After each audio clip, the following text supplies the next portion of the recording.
that when you go back to where education started, there was always this faith and moral component and foundation.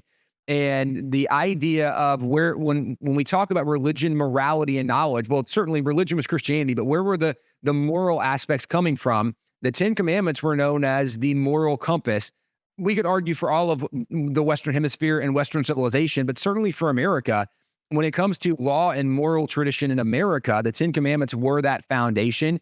And they were actually used in education. When we mentioned the New England Primer earlier, and there's Westminster Shorter Catechism in the back, there's 43 questions from Westminster Shorter Catechism on the Ten Commandments. So students really had to know the Ten Commandments.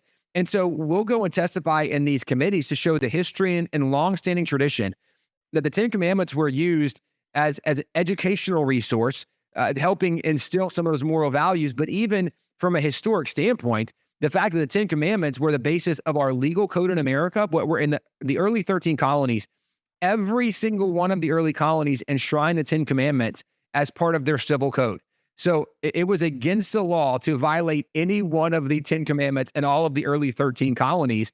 And so our foundation of law in America, our foundation of morals in America, educationally speaking, the Ten Commandments have been one of the most significant influences. The Bible and Ten Commandments are the two most significant influences when it comes to education and law in America.